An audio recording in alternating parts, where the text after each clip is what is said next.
مرد یا زانیہ عورت اپنے شوہر یا ایسے ہی اپنی بیوی کا نہیں ہوتا یا نہیں ہوتی ہے، ایسے ہی مشرکوں کا معاملہ ہے کہ وہ بھی ایک در کا نہیں ہوتا ہے. یعنی جس طرح سے زانیہ ہوتی ہے، در در پہ جاتی ہے اور اپنے جو ہے آرزوؤں اور اپنے خواہشات کی تکمیل کرتی ہے، ایسے ہی مشرک کا معاملہ ہے کہ وہ اللہ کو چھوڑ کر کے غیر اللہ کو اللہ رب العالمین کے ساتھ میں شریک کرتا ہے. تو اس دونوں کا تذکرہ اللہ رب العالمین نے ایک ساتھ کیا ہے.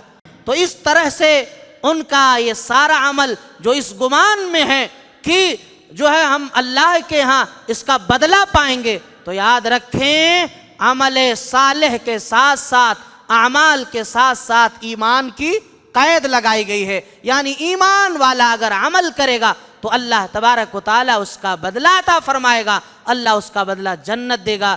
اسی لیے تو پیارے نبی نے بیان فرمایا، جو کھڑکی سے جھانکے کسی کے گھر میں، اگر اس کی آنکھ پھوڑ دی جائے، صاحب کھانا پھوڑ دے، تو اس پر کوئی جرم نہیں ہوگا، اس کی کوئی گرفت نہیں ہوگی. تو اسی لیے جب آپ جائیں تو السلام علیکم کہیں. اگر گھر سے آواز آ رہی ہے تو پھر آپ اجازت لے کر کے گھر میں داخل ہوں، اور اگر نہیں آیا تو پھر معاملہ خلاص آپ واپس چلے آئیں. الحمدللہ نحمده ونستعینه ونستغفره ونعوذ باللہ من شرور انفسنا ومن سیئات اعمالنا من يهده اللہ فلا مضل له ومن يضلله فلا هادي له وأشهد أن لا إله إلا الله وأشهد أن محمدًا عبده ورسوله. يا أيها الذين آمنوا اتقوا الله حق تقاته ولا تموتن إلا وأنتم مسلمون. يا أيها الناس اتقوا ربكم الذي خلقكم من نفس واحدة وخلق منها زوجها وبث منهما رجالا كثيرا ونساء واتقوا الله الذي تساءلون به والأرحام إن الله كان عليكم رقيبا. يا أيها الذين آمنوا اتقوا الله وقولوا قولا سديدا يصلح لكم أعمالكم ويغفر لكم ذنوبكم ومن يطع الله ورسوله فقد فاز فوزا عظيما. أما بعد فإن خير الحديث كتاب الله وخير الهدي هدي محمد صلى الله عليه وسلم وشر الأمور محدثاتها وكل محدثة بدعة وكل بدعة ضلالة وكل ضلالة في النار. أعوذ بالله من الشيطان الرجيم. بسم الله الرحمن الرحيم. قد أفلح المؤمنون. سبحانك لا علم لنا إلا ما علمتنا إنك أنت العليم الحكيم. اللهم انفعني بما علمتني وعلمني ما ينفعني وزدني علما. اسلامی بھائیوں، خواتین اسلام، قیام اللیل میں پڑھے گئے 18ویں پارے کی منتخب آیات کی مختصر تفسیر آپ کے سامنے انشاءاللہ اللہ کی توفیق سے پیش کی جائے گی۔ اللہ تعالیٰ سے دعا گو ہوں کہ اللہ رب العالمین ہمیں صحیح کہنے اور ہم سب کو کتاب و سنت کی پوری باتوں پر عمل کی پوری توفیق عطا فرمائے، آمین۔ محترم حضرات، اب ہمارے گنتی کے چند ایام اور بچے ہیں۔ الحمدللہ آپ تمامی احباب دل جمعی کے ساتھ جس قدر قرآن کی تفسیر کو سنتے ہیں، میں اللہ سے یہی دعا کرتا ہوں کہ اللہ رب العالمین ہم سب کی اسی مساعی جمیلہ کو قبول فرما کر جنت الفردوس میں اعلیٰ مقام عطا فرمائے، آمین۔ جو دعا کی گئی ہے اسی دعا کے بنسبت ہی 18ویں پارے کی شروعات ہی ہو رہی ہے، اور اس پارے کی سورہ کریمہ ہی سورۃ المؤمنون ہے۔ اللہ تعالیٰ نے اس کے شروعات ہی میں یہ بیان کیا کہ جن کے اندر 7 اوصاف، وہ 7 اوصاف کون ہیں کہ جب یہ پائے جائیں گے تو یہی لوگ جنت الفردوس کے وارث ہوں گے۔ اللہ تعالیٰ نے کہا قد افلح المؤمنون، مومنین کامیاب ہو گئے۔ آج دنیا میں کامیابی کا معیار انسان کے نزدیک یہی ہے کہ ہم نے کوئی تجارت شروع کر دی اور ہماری آمدنی کا سلسلہ شروع ہو گیا، یا اسی طریقے سے ہم پڑھ لکھ کر کے کسی اعلیٰ عہدے پر فائز ہو گئے۔ ہمارے ہاں کامیابی کا معیار یہ ہے۔ لیکن چونکہ دنیا کا معاملہ ایسا ہے کہ ایک انسان چاہے کسی عہدے پر فائز رہے یا ایسے ہی اس کے پاس بہت ساری دولت بھی اکٹھی ہو جائے اور دنیا اس کے قدموں میں آنے لگے یا آ جائے، لیکن پھر بھی انسان کی زندگی اور انسان کی فطرت میں سکون نہیں ملے گا۔ اس مناسبت سے کہ ہماری فطرت ہی ایسی ہے کہ ابھی یہ ہے تو بعد میں ملنے کے بعد دوسری تمنائیں، آرزوئیں جنم لینے لگتی ہیں، یعنی اس دنیا میں یہ کے بعد دیگر خواہشات پیدا ہونے لگتے ہیں، اور یہاں تک کہ انسان آرزوؤں اور تمناؤں میں اس دنیا میں زندگی گزارتا ہوا اور وہ قبر کے حوالے ہو جاتا ہے، لیکن پھر بھی اس کی آرزوئیں اور تمنائیں پوری نہیں ہوتی ہیں۔ تو یہ حقیقی کامیابی نہیں ہے۔ حقیقی کامیابی تو یہ ہے کہ آدمی کو جنت مل جائے، مرنے کے بعد اللہ تبارک و تعالی ہمیں جنت عطا فرمائے۔ تو یہاں اس سورہ کریمہ کی شروعات میں 7 اوصاف ذکر کیے گئے ہیں کہ جن کے اندر یہ 7 اوصاف ہوں گے وہی کامیاب ہیں اور وہی مومن ہیں۔ اللہ رب العالمین نے کہا قد افلح المؤمنون، مومن کامیاب ہو گئے، الذین هم فی صلاتہم خاشعون۔ اللہ نے کہا کہ جو لوگ نماز کے اندر خشوع خضوع برتتے ہیں، خشوع خضوع کا مطلب آپ نے کیا سمجھا؟ ہم نماز میں کھڑے ہوتے ہیں، سجدے میں ہوتے ہیں، رکوع میں ہوتے ہیں، ہمارے دلوں کے اندر بہت سارے فطور یکے بعد دیگرے آنے لگتے ہیں۔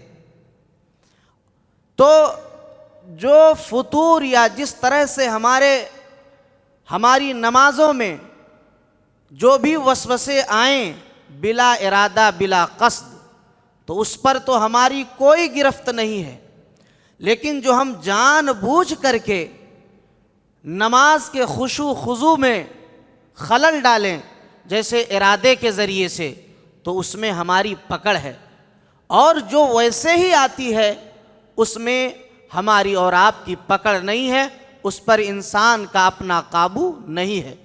تو آدمی بلا ارادہ بلا قصد اگر کوئی چیز اس کے ذہن اور دماغ میں نماز کی حالت میں گھومنے لگتی ہے تو وہ گویا کہ خشوع اور خضوع کی حالت میں نماز ادا کرتا ہے۔ وہ اللہ تبارک و تعالی نے بندے کو یہ نہیں دیا کہ وہ بندہ اس پر قابو پائے، لیکن جب ہم ارادے کے ساتھ کریں گے، مثلاً بلا وجہ نماز میں ادھر ادھر جھانکنا دیکھنا، نماز میں جو اپنے ہاتھوں کو ادھر ادھر پھیرنا یا اسی طرح سے اور چھیڑخانیاں کرنا، یہ سب چیزیں غلط ہیں، نماز میں خلل ڈالنے والی ہیں، خشوع اور خضوع کا خاتمہ کرنے والی ہیں، تو اس سے ہمیں بچنا چاہیے۔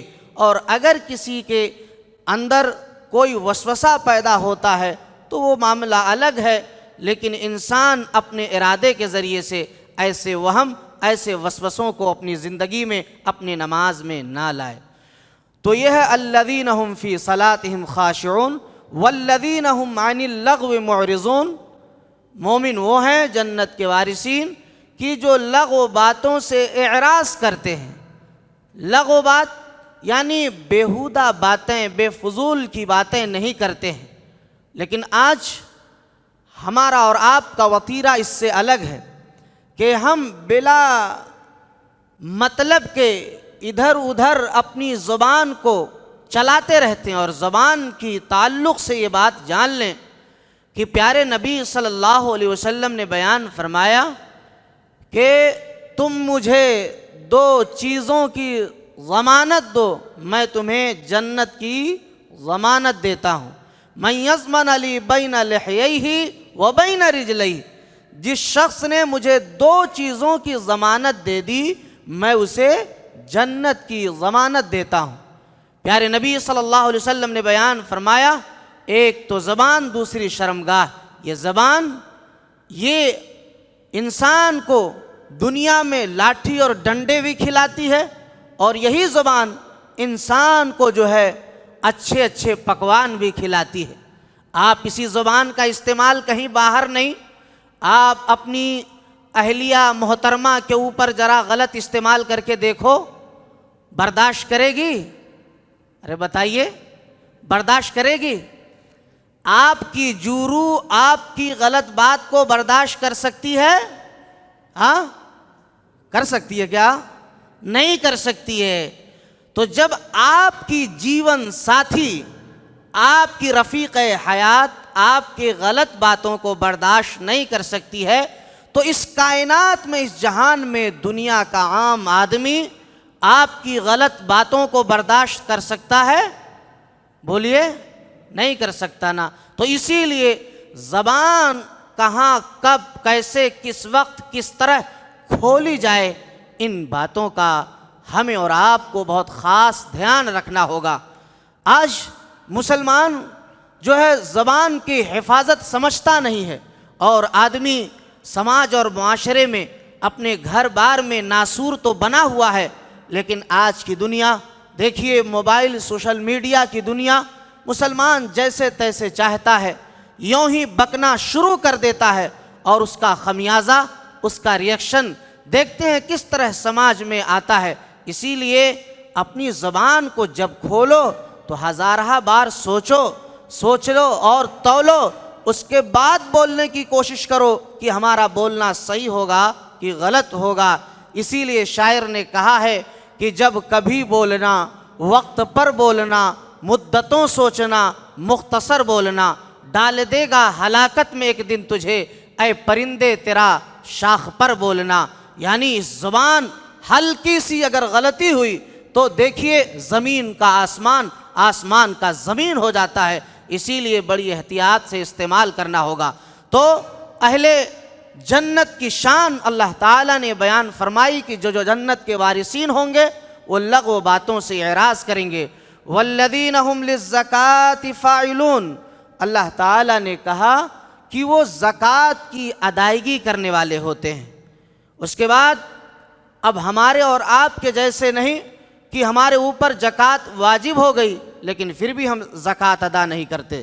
اس کے بعد آئیے اللہ نے کہا والذین هم لفروضهم حافظون، کہ وہ اپنی شرم گاہوں کی حفاظت کرنے والے ہوتے ہیں۔ کون؟ مومن، اللہ کے بندے جو جنت کے وارثین ہوں گے، اپنی شرم گاہوں کی حفاظت۔ آج دیکھیے کس قدر ہمارے یہاں جو ہے عیاشی، مکاری، بدکاری، یہ ساری چیزیں آیا ہیں۔ وہ کہنے کی بات نہیں ہے، بس کا روگ نہیں ہے۔ آدمی شادی شدہ ہے، اس کے بعد بھی وہ منہ مارتا ہے۔ رات کے 10 بجے، رات کے 11 بجے، 2 بجے، یہ سب کیا ہے؟ کہیں آدمی اپنے محلے میں، کہیں اور جگہوں میں جا کر کے اور پھر وہ عیاشیاں کرتا ہے۔ یہ سب کیا ہے؟ آپ کی اہلیہ آپ کو اپنے گھر میں انتظار کر رہی ہیں، شوہر میاں آئیں گے، لیکن اگر عورت پوچھ لے کہ بھائی آپ کہاں تھے، میاں صاحب آپ کہاں تھے، تو آپ اس پر غضبناک ہو جاتے ہیں۔ اس لیے ان باتوں کا خاص خیال رکھیں کہ منہ ماری مت کریں، پرہیز کریں، گریز کریں، وگرنہ جنت سے محروم ہو جائیں گے۔ اس کے بعد اللہ تبارک و تعالیٰ نے بیان فرمایا الا علی ازواجہم او ما ملکت ایمانہم فانہم غیر ملومین۔ یہ لوگ کون ہیں جو جنت کے وارثین ہوں گے؟ اپنی شرمگاہوں کی حفاظت کرتے ہوئے وہ صرف اپنی خواہشات کی تکمیل اپنے گھر والی کے ساتھ، اپنی اہلیہ محترمہ کے ساتھ جو اللہ نے جائز قرار دیا اسی کے ساتھ پورا فرماتے ہیں۔ اللہ نے بیان فرمایا والذین هم لاماناتہم وعہدہم راعون، جو امانتوں کا پاس و لحاظ رکھتے ہیں، امانت میں خیانت نہیں کرتے ہیں۔ اور آج کتنا ہم امانت میں خیانت کرتے ہیں۔ صرف امانت میں خیانت یہ نہیں ہے، اس کی وضاحت کی جائے تو وقت ہی ختم ہو جائے۔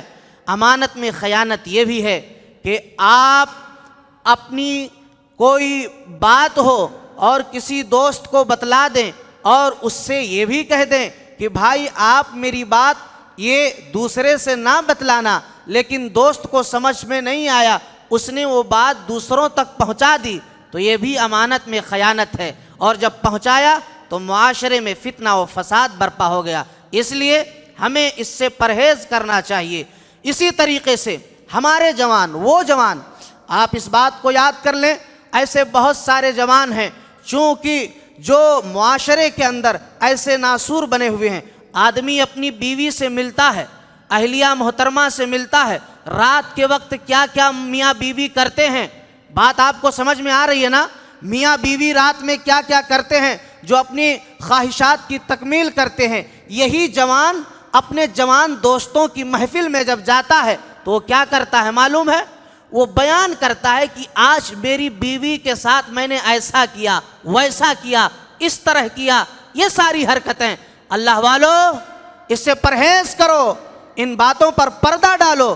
دوستی اپنی جگہ ہے، لیکن آپ کی اہلیہ کی یہ تمام راز، آپ کے زندگی کی یہ تمام راز آپ تک ہیں۔ اس راز کو عیاں نہ کیا جائے کہ آج میں نے اپنی بیوی کے ساتھ ایسا کیا، اس طرح سے کیا۔ ان تمام چیزوں سے گریز کرو نوجوانوں، جوانوں اور مسلمانوں، ان تمام چیزوں سے پرہیز کرو۔ اس کے بعد اللہ تعالیٰ نے بیان فرمایا والذین هم علی صلواتہم یحافظون، وہ لوگ مومن جنت کے وارثین نمازوں کی حفاظت کرتے ہیں، نمازوں کی پابندیاں کرتے ہیں، نماز کو قائم کرتے ہیں۔ اللہ نے بیان فرمایا اولئک هم الوارثون، الذین یرثون الفردوس هم فیہا خالدون، یہی لوگ جنت کے وارثین ہیں اور اللہ رب العالمین انہیں جنت عطا فرمائے گا، جنت الفردوس۔ تو یہ صفات جن جن کے اندر ہوں گی یہی مومنین ہیں اور یہی جنت کے حقدار ہیں۔ اللہ نے کہا یہی جنت الفردوس کے حقدار، انہیں جنت الفردوس ملے گی۔ پہلی چیز اس میں بیان کی گئی نماز میں خشوع خضوع۔ دوسری چیز جو ہے اللہ تعالیٰ نے بیان کی کہ الذین هم فی صلاتہم خاشعون والذین هم عن اللغو معرضون، لغو باتوں سے اعراض۔ دوسری چیز اس کے بعد زکوٰۃ کی ادائیگی۔ اس کے بعد پھر یہ بیان کیا گیا کہ جو ہے اپنے شرمگاہوں کی حفاظت، صرف اپنے جائز خواہشات کی تکمیل وہی کرتے ہیں جائز طریقے سے جیسا اللہ نے بیان کیا۔ اس کے بعد یہ بیان کیا گیا کہ امانتوں کا پاس و لحاظ رکھتے ہیں۔ اس کے بعد یہ بیان کیا جا رہا ہے کہ جو ہے وہ نمازوں کے حفاظت کرتے ہیں، نمازوں کو قائم کرتے ہیں۔ یہ وصف ہیں اہل جنت کے جو جنت الفردوس کے حقدار ہوں گے، یہ اللہ نے بیان فرمایا۔ اس کے بعد اب معاملہ یہ آ رہا ہے کہ انسانی تخلیق کے مدارج بیان کیے جا رہے ہیں کہ انسان کی تخلیق کیسے ہوتی ہے، کیسے وہ پلتا ہے اور ماں کے پیٹ میں اس کا جنم کیسے ہوتا، پھر دنیا میں کیسے اللہ تعالیٰ اس کی تخلیق کرتا ہے۔ سائنس کے پڑھنے والے وہ ہمارے تمام احباب ان باتوں کو بخوبی جانیں کہ اللہ رب العالمین نے کتنی حکمت اور فصاحت و بلاغت کی بات کہی ہے جو سمجھنے کے قابل ہے۔ اللہ نے بیان فرمایا وَلَقَدْ خَلَقْنَا الْإِنسَانَ مِنْ صُلَالَةٍ مِّن طِينٍ ثُمَّ جَعَلْنَاهُ نُطْفَةً فِي قَرَارٍ مَّكِينٍ ثُمَّ خَلَقْنَا النُّطْفَةَ عَلَقَةً فَخَلَقْنَا الْعَلَقَةَ مُضْغَةً فَخَلَقْنَا الْمُضْغَةَ عِظَامًا فَكَسَوْنَا الْعِظَامَ لَحْمًا ثُمَّ أَنشَأْنَاهُ فَتَبَارَكَ اللَّهُ أَحْسَنُ الْخَالِقِينَ۔ اللہ نے یہاں تخلیق انسانی کے 7 مدارج، کتنے؟ 7 مدارج، 7 مومن کے اوصاف جنت کے وارثین کا۔ اس کے بعد تخلیق انسانی کے 7 اوصاف اللہ تعالیٰ نے بیان کیے۔ پہلا یہ کہ انسان کس سے بنایا گیا؟ مٹی سے بنایا گیا۔ وہ مٹی سے کیسے؟ ہم جو چیز کھاتے ہیں اللہ تعالیٰ کی اسی زمین سے پیدا ہوتی ہے، پھر ہمارے اندر جاتی ہے، پھر اس سے خون بنتا ہے، خون کے ذریعے سے پھر انسان کا وہ نطفہ بنتا ہے۔ وہ نطفہ اللہ تعالیٰ نے پھر بیان فرمایا ثم خلقنا النطفة، اللہ رب العالمین نے کہا ثم جعلناه نطفة فی قرار مکین، کہ پھر نطفہ، اس کے بعد پھر کہا علقہ، تیسرا اسٹپ علقہ، پہلے مٹی کا ذکر، پھر اس کے بعد نطفہ، پھر اس کے بعد علقہ، تیسرا اسٹپ علقہ ہے۔ علقہ کا مطلب یہ ہے کہ جیسے یہ نطفہ رحم مادر میں قرار پاتا ہے تو جیسے جونک ہوتا ہے جسے انگریزی میں لیچ کہا جاتا ہے، ایسی شکل کے اندر یہ نطفہ رحم مادر میں جا کر کے چپک جاتا ہے۔ اس کے بعد اللہ نے کہا مضغہ ہوتا ہے، چوتھا اسٹپ مضغہ ہوتا ہے۔ مضغہ کا مطلب اس کے اندر کچھ دراڑ آ جاتے ہیں، جیسے کوئی بچہ چنگم کھاتا ہے اور وہ اپنی دانتوں سے اسے کوچتا ہے، پھر جب باہر نکالتا ہے تو اس پر دانتوں کے نشانات بنے ہوتے ہیں۔ تو یہ اسٹپ ہے کہ مضغہ یعنی اس طرح کی شکل ہوتی ہے۔ پھر مضغہ کے بعد اللہ رب العالمین کیا کرتا ہے؟ پروردگار عالم جو ہے اسے ہڈی بناتا ہے، ہڈی بناتا ہے۔ پھر جب ہڈی کی تخلیق ہو گئی، ہڈی کے بعد پھر اللہ تعالیٰ ان ہڈیوں پر گوشت پہناتا ہے۔ گوشت جب بن گیا پھر اللہ روح ڈالتا ہے، پھر ایک معین مدت تک پیٹ میں رکھتا ہے، پھر اللہ رب العالمین تخلیق کرتا ہے۔ یعنی تخلیق کے 7 مدارج، پہلا مٹی ہے، نطفہ ہے، علقہ ہے، پھر اس کے بعد مضغہ ہے، پھر اس کے بعد جو ہے آپ کا ہڈی ہے، پھر اس کے بعد گوشت ہے، پھر روح اللہ رب العالمین ڈالتا ہے، پھر اس کے بعد اللہ معین مدت تک ماں کے پیٹ میں رکھتا ہے، پھر اس کائنات میں اس دنیا میں تخلیق کرتا ہے۔ بتائیے اگر آپ کی سائنس اگر کسی بات کو بیان کر دے تو اس میں کون سے تعجب کی بات ہے؟ یہ 1400 سال پہلے اللہ تبارک و تعالی نے بیان کر دیا تھا۔ محمد رسول اللہ صلی اللہ علیہ وسلم پر نازل ہونے والی یہ قرآن نے ساری حقیقتوں کو آشکارا کر دیا ہے۔ اتنا بہترین اسٹیپ تو دیکھیے، دنیا کا کوئی بھی سائنسداں، کوئی بھی میڈیکل سائنس اس اسٹیپ کو نہیں بیان کر سکتا۔ اتنے اچھے پیرائے میں، اتنے اچھے طریقے سے اللہ رب العالمین نے بیان کر دیا۔ اب اس کے بعد میں آپ کے سامنے یہ رکھنا چاہتا ہوں کہ اللہ تعالیٰ نے مرنے کے بعد دوبارہ انسان کو اللہ کیسے زندہ کرنے پر قادر ہے، وہ بڑے اچھے پیرائے میں اللہ نے سمجھایا ہے۔ جو مرنے کے بعد دوبارہ زندہ کیے جانے کے قائل نہیں ہیں وہ ان باتوں کو سمجھیں۔ اللہ نے سمجھایا ہے قرآن کریم کے اندر پروردگار نے کہ اللہ نے بیان فرمایا کہ جس طرح سے انسان، ایک کاشتکار، ایک کھیتی کرنے والا، وہ کیا کرتا ہے؟ زمین میں غلے کو بو دیتا ہے، اس کی بوائی کر دیتا ہے، پھر وہ بیج جو ہے زمین میں گل کر کے، سڑ کر کے، پھر اس سے کوپلیں نکلتی ہے، پھر اس سے ہریالیاں آتی ہے، پھر اس میں دانے پیدا ہوتے ہیں، غلے پیدا ہوتے ہیں، پھر ایک وقت آتا ہے کہ وہ پک جاتا ہے۔ کیا ہے؟ پک جاتا ہے۔ پکنے کے بعد پھر کاشتکار کیا کرتا ہے؟ اس کی کٹائی کر کے پھر اسے اپنے جائے مکان تک لے آتا ہے۔ ایسے ہی اللہ تبارک و تعالیٰ نے بیان فرمایا کہ وَهُوَ الَّذِي ذَرَأَكُمْ فِي الْأَرْضِ وَإِلَيْهِ تُحْشَرُونَ، کہ اے لوگو میں نے تمہیں زمین میں پھیلا دیا ہے۔ کیسے؟ جیسے کاشتکار اپنی زمین میں کھیتی کرنے والا غلے کو بو دیتا ہے اور پھر وہ ایک وقت کے بعد بڑا ہوتا ہے، ہریالیوں کے بعد پھر پک جاتا ہے، پھر اس کے بعد وقت آتا ہے کٹائی کا، کاٹ کر کے لے آتا ہے، ایسے ہی میں نے تمہیں ماں کے پیٹ سے اس دنیا میں، اس زمین میں پھیلا دیا، پیدا کر دیا۔ بچے تھے، پھر جوانی آئی، پھر بڑھاپا آیا، بڑھاپے کے بعد اللہ نے کہا تمہیں اس دنیا سے چلے جانا ہے۔ پھر اللہ کہہ رہا ہے تمہیں مٹی سے نکالا تھا، مٹی میں ملا دیا۔ یہی انسان کی وقت اور حیثیت ہے۔ پھر اللہ تبارک و تعالیٰ یہ کہ بعد دیگرے کل قیامت کے دن زندہ کرے گا، ہمارے عملوں کا حساب و کتاب لے گا۔ تو یہ ہے بعث بعد الموت کی ایک بہترین دلیل کہ مرنے کے بعد اللہ کس طرح دوبارہ زندہ کرنے پر قادر ہے۔ اللہ رب العالمین نے جہنم میں جہاں تمام طرح کے عذابات ہوں گے، انہی عذابوں میں سے ایک ایسا عذاب ہوگا کہ انسان مارے غم کے، تکلیف کے چیخے گا، چلائے گا، واویلا مچائے گا، ساری اذیتیں دی جائیں گی، لیکن ان اذیتوں کے باوجود انسان کو ایک سب سے بڑی تکلیف کون سی ہوگی؟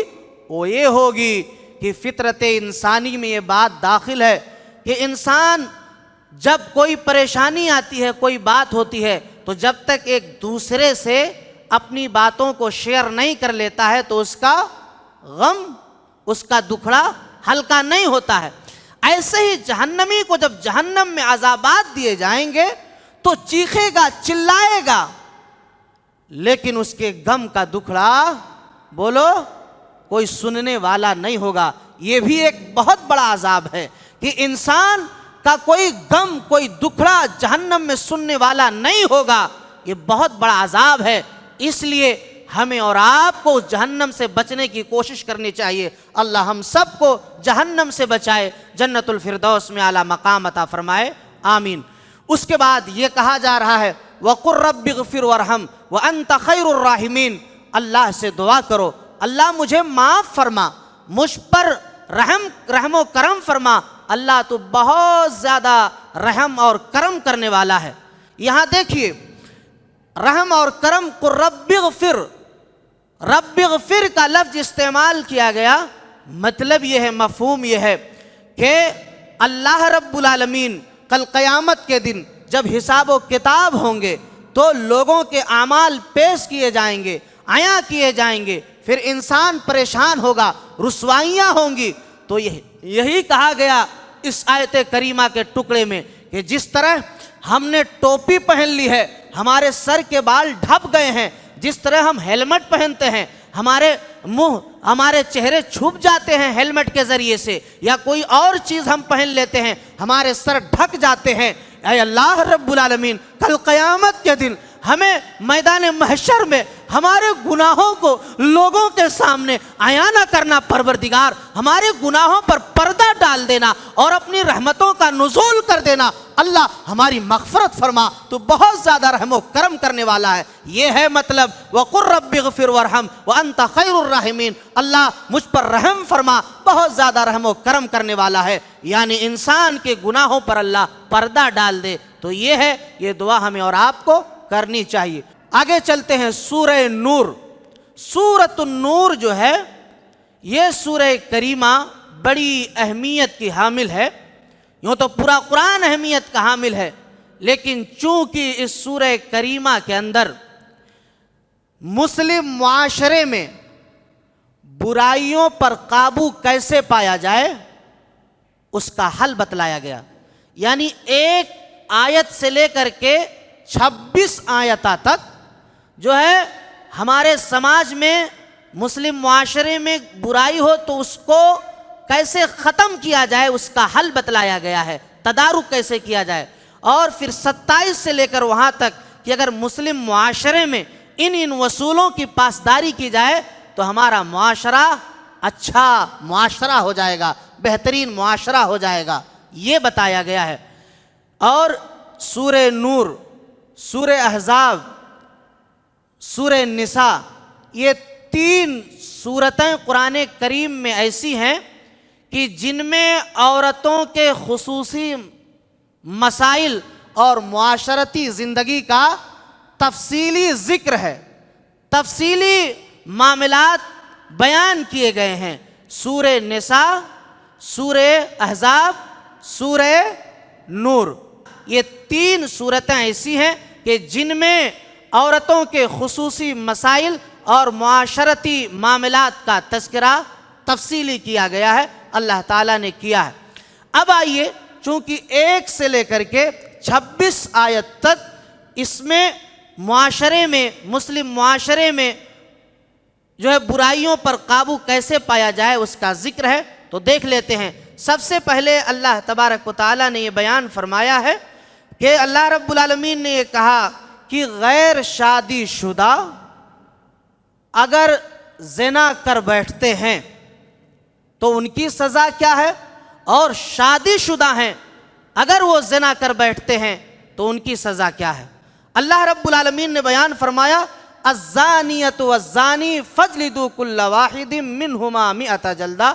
اللہ رب العالمین نے کہا کہ اگر شادی شدہ زناکار ہیں تو انہیں کیا کیا جائے گا؟ ہاں، پتھروں سے مار مار کر کے سنگسار کیا جائے گا۔ اس کے بعد اگر غیر شادی شدہ ہیں تو کتنا؟ 100 کوڑے لگائے جائیں گے۔ یہ بات یاد رکھیے کہ غیر شادی شدہ اگر ہیں تو انہیں 100 کوڑے اللہ تعالیٰ نے بیان فرمایا کہ لگائے جائیں گے۔ اس کے بعد یہ بیان کیا جا رہا ہے کہ زانی مرد کا نکاح زانی عورت سے، زانیہ عورت کا نکاح زانی مرد سے یہ کیا جائے۔ کیا سمجھا آپ نے؟ کہ زانی مرد کا نکاح زانیہ عورت سے، زانیہ عورت کا نکاح زانی مرد سے کیا جائے، کیونکہ اللہ رب العالمین نے بیان فرمایا الزانیۃ الزانی لا ينکح الا زانیۃ او مشرکہ والزانیۃ لا ينکحها الا زان او مشرک وحرم ذلک علی المؤمنین۔ اللہ نے کہا کہ زانی مرد زانیہ عورت کے لیے، زانیہ عورت زانی مرد کے لیے یہی جیبا، مشرک مرد مشرک عورت کے لیے اور مشرکہ عورت مشرک مرد کے لیے، اور وحرم ذلک علی المؤمنین، یہ مومنوں پر حرام ہے، حرام ہے۔ اللہ اکبر۔ یعنی اس واقعے سے بہت ساری باتیں، بہت سارے اسرار اور رموز بیان کیے جا سکتے ہیں۔ دیکھیے یہاں پر سب سے پہلی چیز کہ جس طرح سے ایک زانی مرد یا زانیہ عورت اپنے شوہر یا ایسے ہی اپنی بیوی کا نہیں ہوتا یا نہیں ہوتی ہے، ایسے ہی مشرکوں کا معاملہ ہے کہ وہ بھی ایک در کا نہیں ہوتا ہے. یعنی جس طرح سے زانیہ ہوتی ہے، در در پہ جاتی ہے اور اپنے جو ہے آرزوؤں اور اپنے خواہشات کی تکمیل کرتی ہے، ایسے ہی مشرک کا معاملہ ہے کہ وہ اللہ کو چھوڑ کر کے غیر اللہ کو اللہ رب العالمین کے ساتھ میں شریک کرتا ہے. تو اس دونوں کا تذکرہ اللہ رب العالمین نے ایک ساتھ کیا ہے. اور یہ معاملات بیان کیے گئے. سیدنا عمر فاروق رضی اللہ تعالیٰ عنہ نے ایک واقعہ ایسا آیا تھا تو آپ نے ان پر حد جاری کر کے پھر ان لوگوں کا نکاح آپس میں کرا دیا. اور پھر یہ فطرت انسانی ہے کہ اگر یہ بات ہمیں اور آپ کو معلوم ہو جائے کہ یہ لڑکی یا اسی طرح سے جو ہے غلط ہے اور اس نے ایسا فلاں کے ساتھ کیا ہے، تو کوئی جانتا ہوا کرے گا. کوئی غیرت مند آدمی نہیں کر سکتا ہے جاننے کے باوجود، الا یہ کہ وہ بے غیرت ہو، بے حیا ہو، تو اس کی بات نہیں. لیکن باغیرت مرد مسلمان وہ نہیں کر سکتا ہے. تو اس طرح سے اللہ تعالیٰ نے یہ ذکر کیا. اس کے بعد یہ بیان کیا جا رہا ہے کہ پاک دامن عورت پر تہمت لگانا یہ بہت بڑا گناہ کا کام ہے. آج دیکھیے ذرا سی بات ہو، ہم میں اور آپ میں تکرار ہو جائے تو ہم اور آپ ایک دوسرے پر الزام دینا شروع کر دیتے ہیں، گرچہ وہ الزام صادر ہو یا نہ ہو. عورتوں کا بھی معاملہ یہی ہے، مردوں کا بھی معاملہ یہی ہے. تو تہمت لگانے سے بچنا چاہیے. اللہ تعالیٰ نے وہی بیان کیا ہے کہ اگر کسی پاک دامن عورت پر اگر کوئی تہمت لگاتا ہے یا لگاتی ہے تو اس کے لیے بھی کوڑے ہیں. 80 ہے، کتنا؟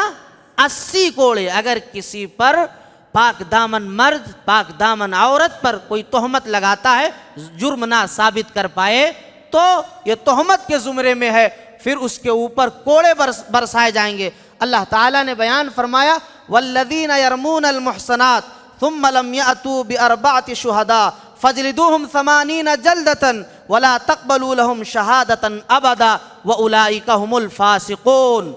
یعنی صرف کوڑے ہی نہیں بلکہ 3 سزا.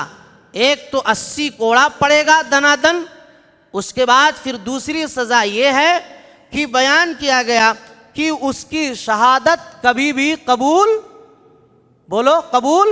نہیں کی جائے گی. کبھی بھی کسی کے بارے میں کہے گا مانا نہیں جائے گا، اس کی گواہی قبول نہیں کی جائے گی. اور تیسری چیز یہ ہے کہ وہ عند اللہ عند الناس فاسق مانا جائے گا. یہ 3 سزائیں ہیں جو پاک دامن مرد یا عورت پر تہمت لگائے. ہاں مگر یہ ہے کہ الا الذین تابوا واصلحوا، اگر وہ توبہ کر لے، اپنی باتوں سے مکر جائے تو سزائیں جو تھی کوڑے کی بیان کیا گیا کہ وہ لگائی جائیں گی. لیکن باقی جو 2 چیزیں ہیں کہ اس کی شہادت پھر قابل قبول ہو جائے گی، وعند اللہ عند الناس فاسق نہیں مانا جائے گا. اگر اتنی بات سمجھ میں آئی تو پھر آگے چلتے ہیں. بڑی اہم باتیں ہیں یہ سمجھنے کی، ہم اور آپ کوشش کریں. اس کے بعد لعان کا مسئلہ ہے. لعان کا معاملہ جانتے ہیں؟ ہاں، میں نے تمہیں دیکھا تھا کسی اور کے ساتھ، ہاں، یا تمہاری جورو کہے کہ میں نے دیکھی تھی ہاں وہ تمہارے اسکول والی کے ساتھ جو تمہارے کالج کی ڈگری ہولڈر تھی، وہ دیکھی ہے. اب اسی بات کو لے کر کے آپس میں لے اور دے ہونے لگے، یعنی لڑائی اور جھگڑے ہونے لگے. تو اب معاملہ کیا ہوگا؟ اس کی صورتیں کیا ہوگی؟ حل کیسے نکلے گا؟ تو وہ اسی کو لعان کہا جا رہا ہے، لعان کا مسئلہ. تو اگر مان لیجئے مرد کی طرف سے یہ تہمت عائد ہو رہا ہے کہ میں نے اپنی بیوی کو دیکھا ہے فلاں کے ساتھ غلط کاریوں میں، غلط کام میں، بدکاری میں، تو وہ حاکم وقت کے پاس جائے گا اور کیا کرے گا؟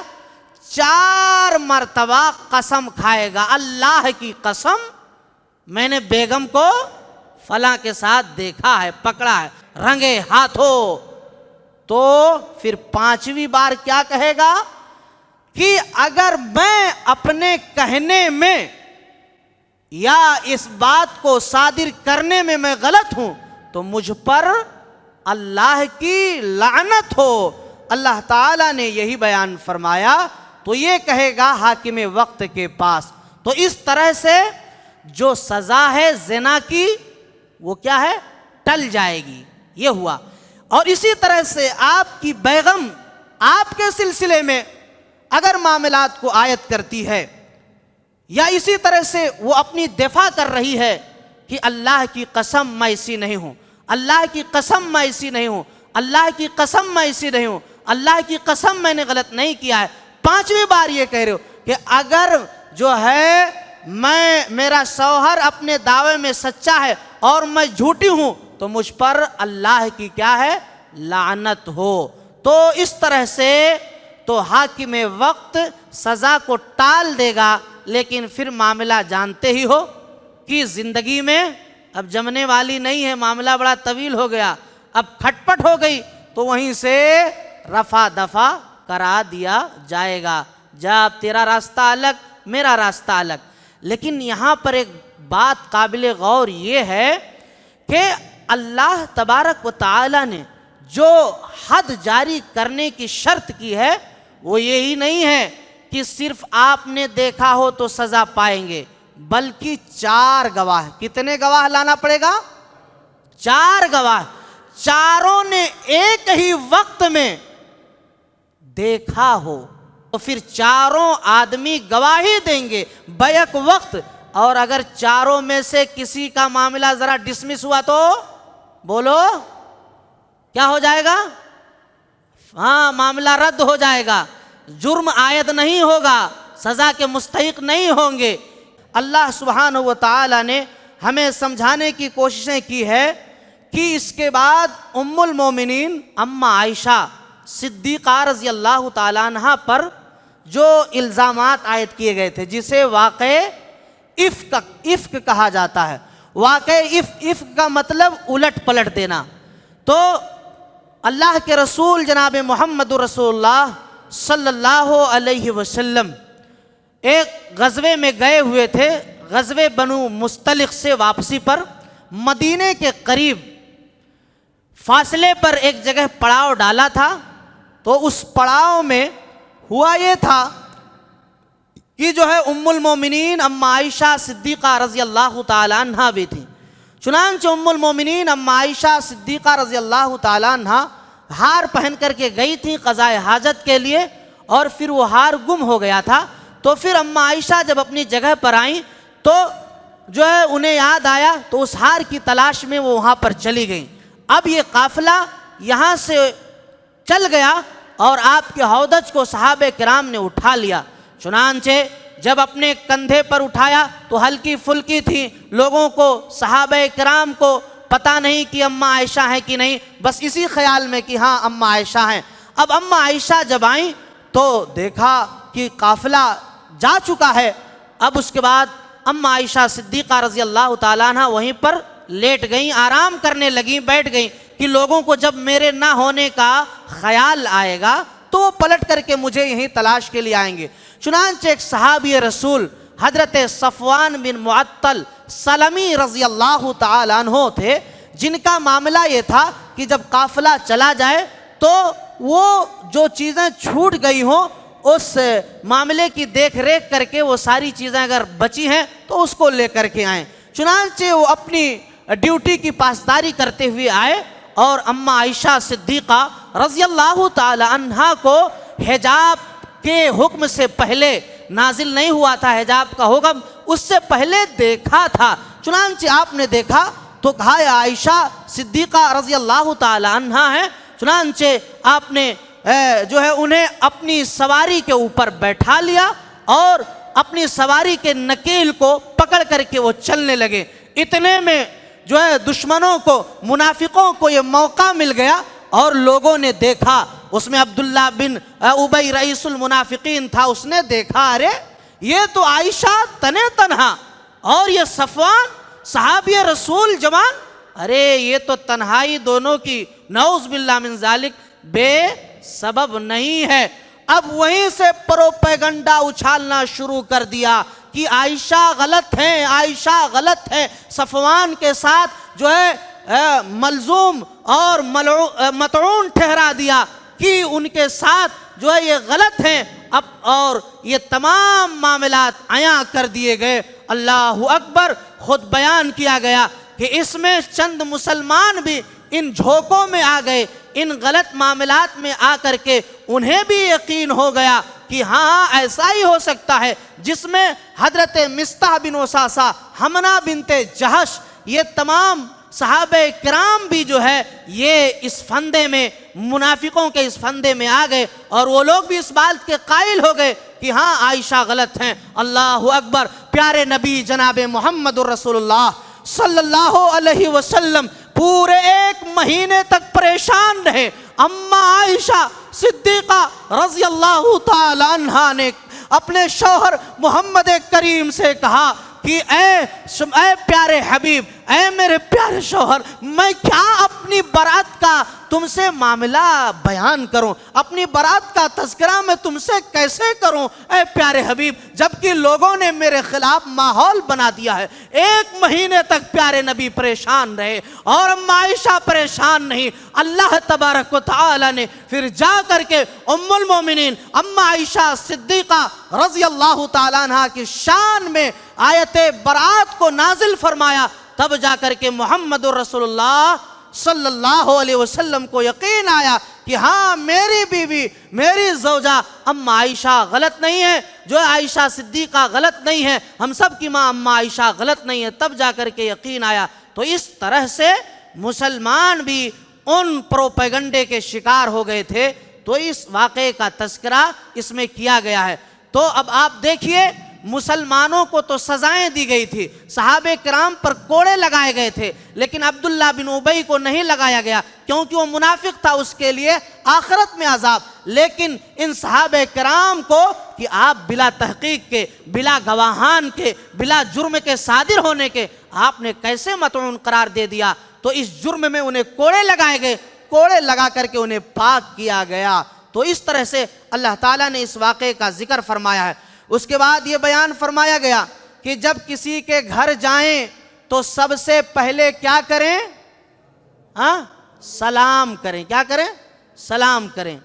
اب ہمارا جوان تو سلام جانتا نہیں ہے، وہ تو good morning, good evening, good afternoon اور پتہ نہیں کون کون سا نون ہے وہ جانتا ہے۔ تو بہرکیف جب ہم جائیں تو ایک مسلمان کا تقاضا یہ ہے کہ مسلم گھرانے میں جب ہم دستک دیں تو سب سے پہلے کیا کریں؟ سلام کریں۔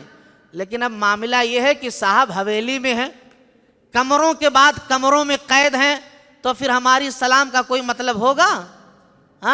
تو آج کے دور میں کیا ہے آپ کا؟ بیل ہے، تو چلیے آپ بیل مار دیے، اس کے بعد صاحب خانہ دستک دیتے ہیں تو آپ سلام کریے۔ کیا کریے؟ السلام علیکم، السلام علیکم، السلام علیکم۔ 3 مرتبہ آپ نے کہا، اگر جواب آ جاتا ہے 3 مرتبہ آپ نے کہا، اچھا کہنا کہاں سے ہے آپ کو؟ کہاں سے کہیں گے؟ باہر سے، لیکن کہاں سے؟ بغل سے، دائیں اور بائیں، اینائی کے سامنے کھڑے ہو کر کے۔ آدمی پتہ نہیں کس حال میں گھر والا ہے، سامنے کھڑے ہو کر کے نہیں۔ اسی لیے تو پیارے نبی نے بیان فرمایا، جو کھڑکی سے جھانکے کسی کے گھر میں، اگر اس کی آنکھ پھوڑ دی جائے، صاحب خانہ پھوڑ دے، تو اس پر کوئی جرم نہیں ہوگا، اس کی کوئی گرفت نہیں ہوگی۔ تو اسی لیے جب آپ جائیں تو السلام علیکم کہیں۔ اگر گھر سے آواز آ رہی ہے تو پھر آپ اجازت لے کر کے گھر میں داخل ہوں، اور اگر نہیں آیا تو پھر معاملہ خلاص، آپ واپس چلے آئیں۔ پیارے نبی جناب محمد رسول اللہ صلی اللہ علیہ وسلم ایک مرتبہ ایک صحابی رسول کے گھر پر دستک دیے، اور آپ نے کہا السلام علیکم، السلام علیکم، السلام علیکم۔ 3 مرتبہ جواب نہیں آیا تو آپ پلٹ کر کے آنے لگے۔ تو صحابی رسول نے اپنا دروازہ کھولا اور جلدی سے پیارے نبی کو کہا کہ اللہ کے رسول حاضر ہوں. تو پیارے نبی صلی اللہ علیہ وسلم سے کہا ہے کہ اللہ کے نبی آپ جب یہ بیان کر رہے تھے, سلام کر رہے تھے, تو میں چاہ رہا تھا کہ آپ مزید سلام کرتے جائیں اور ہمارے لیے سلامتی کی دعائیں دیتے جائیں, اس لیے میں نے دروازے کو نہیں کھولا, میں اور مشتاق تھا آپ کے سلام کا. تو یہ اللہ رب العالمین نے اصول اور ضابطہ بیان فرمایا ہے. یا ایھا الذین آمنوا لا تدخلوا بیوتا غیر بیوتکم حتی تستأنسوا وتسلموا علی اہلہا ذالکم خیر لکم لعلکم تذکرون, کہ جب کسی کے گھر جائیں سلام کریں, اجازت لیں, جب یہ سب معاملہ ہو جائے تو پھر اس کے گھر کے اندر کیا کریں, دستک دیں. یہ اللہ رب العالمین نے واضح طور پر بیان فرما دیا ہے. اس کے بعد یہ بیان کیا جا رہا ہے کہ پہلے اللہ نے کہا مومن مردوں کو کہا گیا کہ وہ اپنی نگاہیں نیچی رکھیں. مومن مرد کیا اپنی نگاہ کو نیچی رکھیں. پہلے مردوں کو کہا گیا ہے, عورتوں کو نہیں کہا گیا ہے. ترتیب قرآن کا پڑھیں گے تو پتہ یہ چل رہا ہے وَقُلْ لِلْمُؤْمِنِينَ يَغْضُضْنَ مِنْ أَبْصَارِهِنَّ وَيَحْفَظْنَ فُرُوجَهُنَّ وَلَا يُبْدِينَ زِينَتَهُنَّ إِلَّا, اللہ رب العالمین نے بیان فرمایا قُلْ لِلْمُؤْمِنِينَ يَغُضُّوا مِنْ أَبْصَارِهِمْ وَيَحْفَظُوا فُرُوجَهُمْ ذَلِكَ أَزْكَىٰ لَهُمْ إِنَّ اللَّهَ خَبِيرٌ بِمَا يَصْنَعُونَ. اللہ رب العالمین نے مومن مردوں کے تعلق سے بیان فرمایا کہ وہ اپنی نگاہیں نیچی رکھیں. پھر اس کے بعد اللہ نے بیان فرمایا وَقُلْ لِلْمُؤْمِنَاتِ يَغْضُضْنَ مِنْ أَبْصَارِهِنَّ, مومنہ عورتیں اپنی نگاہوں کو نیچی رکھیں. مرد کو پہلے کہا گیا ہے. اچھا معاملہ یہ ہے کہ اگر ہم راستے میں چلیں اور اپنی نگاہ نیچے رکھ کے چلیں تو سامنے والا آ کر کے ٹھوک دے گا. تو کسی نے کیا خوب کہا ہے کہ نیچے دیکھیں تو جان کا خطرہ اور سامنے دیکھیں تو ایمان کا خطرہ. تو کیا کیا جائے, آپ دیکھیں اپنی نگاہ نیچی رکھنے کا مطلب یہ ہے کہ اگر سامنے سے کوئی گزر رہی ہے تو اس کے اوپر اگر ایک نگاہ پڑ گئی تو آپ اپنی نگاہ کو پھر دوبارہ اس پر نہ ڈالیں, اپنی نگاہ کو موڑ لیں. یہ ہے وَقُلْ لِلْمُؤْمِنِينَ يَغْضُضْنَ مِنْ أَبْصَارِهِنَّ وَقُلْ لِلْمُؤْمِنَاتِ يَغْضُضْنَ مِنْ أَبْصَارِهِنَّ. یہ تمام باتیں اللہ تعالیٰ نے بیان کی ہیں. تو اس طرح سے ہمیں اور آپ کو ان باتوں کا خیال رکھنا ہوگا. اس کے بعد وَقُلْ لِلْمُؤْمِنَاتِ يَغْضُضْنَ مِنْ أَبْصَارِهِنَّ وَيَحْفَظْنَ فُرُوجَهُنَّ وَلَا يُبْدِينَ زِينَتَهُنَّ إِلَّا مَا ظَهَرَ مِنْهَا. اس کے اندر یہ بیان کیا گیا کہ زیب و زینت کی نمائش ایک عورت کہاں کر سکتی ہے, کن کن جگہوں پر اس کا پورا تفصیلی ذکر اس آیت کے اندر, پوری آیت کے اندر اللہ تعالیٰ نے کی ہے. اب لیکن معاملہ یہ ہے کہ آدمی کا ستر جو ہے وہ ناف سے لے کر کے آپ کے گھٹنے تک ہے.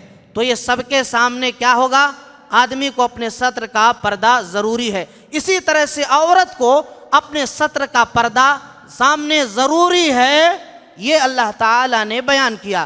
لیکن اس کے زیب و زینت کی وہ چیزیں اپنے شوہر کے سامنے, شوہر کے لیے تو سب کچھ حلال ہے. اس کے بعد باپ کے سامنے, بیٹے کے سامنے اور ایسے ہی خسر کے سامنے, یہ تمام تفصیلی ذکر اللہ تعالیٰ نے اس آیت کے اندر کیا ہے کہ عورت کی زینت اپنی یہاں ظاہر کر سکتی ہے, ہو سکتے ہیں, اس میں کوئی حرج کی بات نہیں.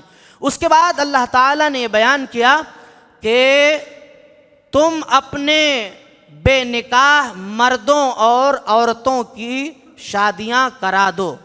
اس سے کیا ہوگا, اللہ رب العالمین انہیں مالدار بنا دے گا اپنے فضل اور کرم سے.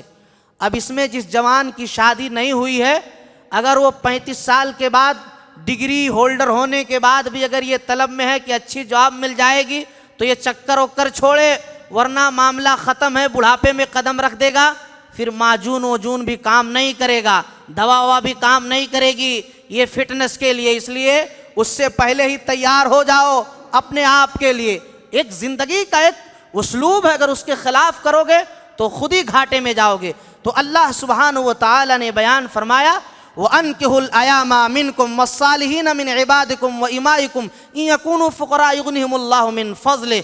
اللہ نے کہا کہ تم اپنے لوگوں میں ان گارجین کو، ذمہ دار کو کہا جا رہا ہے کہ تم لوگوں کی شادیاں بے نکاح کی کروا دو، یا اسی طرح سے عورتیں ہیں، بچیاں ہیں تو ان کی بھی کرا دو۔ اللہ تعالیٰ اپنے فضل سے مالدار بنا دے گا، غنی بنا دے گا۔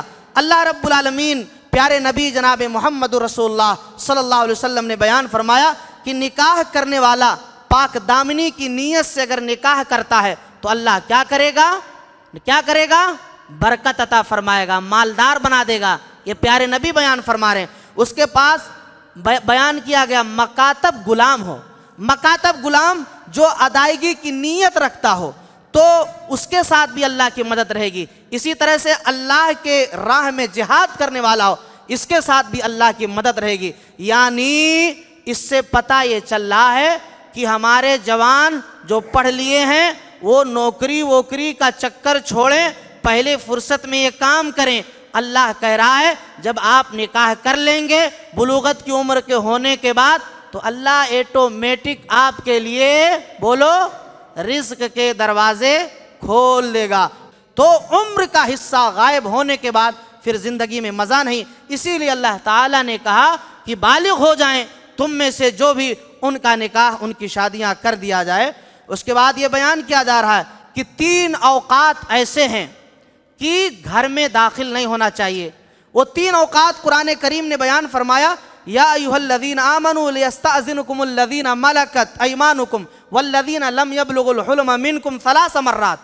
3 اوقات جو اس آیت کریمہ کے اندر بیان کیے گئے، فجر سے پہلے کا، پھر اس کے بعد ظہر کے بعد کا، پھر اس کے بعد عشاء کے بعد کا ذکر کیا گیا۔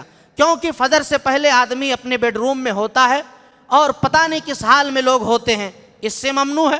پھر اس کے بعد ظہر کے اوقات میں اس لیے بیان کیا گیا کہ آدمی عموماً قیلولہ کرتا ہے۔ اب آپ کی زندگی کا جو لائف اسٹائل ہو آپ سمجھ سکتے ہیں، اس حساب میں آپ اپنا قید و بند رکھ سکتے ہیں، اس میں کوئی بات نہیں ہے۔ اور اس کے بعد عشاء کے بعد پھر آدمی اپنے بیڈ روم میں چلا جاتا ہے۔ تو اس میں بالغ بچے گرچہ وہ آپ کے گھر کے ہوں یا اسی طرح سے کوئی اور بھی فرد بلا اجازت کے آپ کے بیڈ روم میں بولو نہیں آئیں۔ اگر بلا اجازت کے آتے ہیں تو یہ فطرت بھی بولتی ہے غلط ہے، آدمی پتہ نہیں کس حال میں ہے، کس منظر میں ہے، کس طرح سے ہے۔ تو ان تمام اصول اور ضابطوں کا پاس لحاظ کرتے ہوئے اللہ تعالیٰ نے کہا کہ لوگوں کو اجازت لے کر کے ان کے بیڈ روم میں آنا ہوگا۔ اگر اس کے خلاف کرتے ہیں تو یا تو شریعت سے غلطی ہے، پھر دوسرے طرح سے آدمی کے دلوں کے اندر خلش پیدا ہو جائے گی اور پھر زندگی تباہی کے دہانے پر جائے گی۔ اس لیے ان اصولوں کو ہمیں خاص لحاظ رکھنا ہوگا۔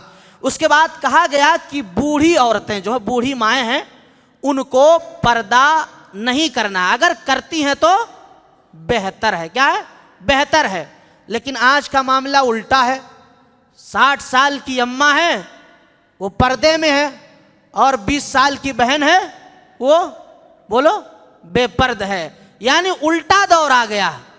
تو اللہ تعالیٰ نے کہا کہ اس کے لیے تو واجبی اور ضروری ہے پردہ کرنا، لیکن یہ بوڑھی عورت اگر پردہ کرے اماں تو اچھا ہے، نہیں کرے تو کوئی حرج کی بات نہیں ہے۔ اللہ تعالیٰ نے کہا والقواعد من النساء اللاتي لا يرجون نکاحا فليس عليهن جناح ان يضعن۔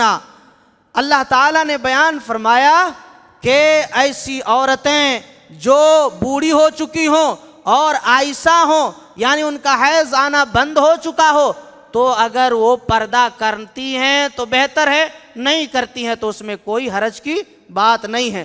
اس کے بعد ایک آخری بات بیان کر کے ختم، اللہ تعالیٰ نے کافر کے اعمال کے تعلق سے بیان فرمایا کہ کافر کا عمل اللہ رب العالمین کے ہاں قابل قبول نہیں ہوگا، یعنی اس سے اس کا بدلہ آخرت کے اندر نہیں ملے گا۔ اللہ رب العالمین نے بیان کیا کہ والذین کفروا اعمالہم کسراب بقیعۃ یحسبہ الظمآن ماء، کہ ایسے اس کی مثال ہے جیسے دور دیکھ رہا ہو ریت کے ڈھیر ہوں اور وہ ریت کے ڈھیر سورج کی چمک سے چمک رہے ہوں اور دور سے دیکھنے والا یہ سمجھے کہ وہ کیا ہے؟ پانی ہے، لیکن وہ پیاسا جب اس کے قریب پہنچتا ہے تب اسے سمجھ میں آتا ہے یہ تو پانی نہیں ہے میں جس کے طلب میں دوڑ کر کے آیا ہوں یہ ریت کے ذرات ہیں۔ تو اس طرح سے ان کا یہ سارا عمل جو اس گمان میں ہے کہ جو ہے ہم اللہ کے ہاں اس کا بدلہ پائیں گے، تو یاد رکھیں عمل صالح کے ساتھ ساتھ اعمال کے ساتھ ساتھ ایمان کی قید لگائی گئی ہے، یعنی ایمان والا اگر عمل کرے گا تو اللہ تبارک و تعالیٰ اس کا بدلہ عطا فرمائے گا، اللہ اس کا بدلہ جنت دے گا۔ یہ تمام باتیں ہیں۔ اب اس کے بعد جو ہے سورہ فرقان شروع ہوتی ہے، انشاءاللہ اس کو کل لیں گے 19ویں پارے میں، اسی کے ساتھ بیان کریں گے۔ انہی باتوں کے ساتھ ہم اپنی بات کو ختم کرتے ہیں۔ اللہ اگر ہمارے کہنے میں کوئی کمی اور کوتاہی ہو، پروردگار ہماری کمیوں کو معاف فرما۔ اے اللہ رب العالمین، ہم میں سے جو پریشان حال ہیں سب کی پریشانیوں کو تو دور کر دے مولا۔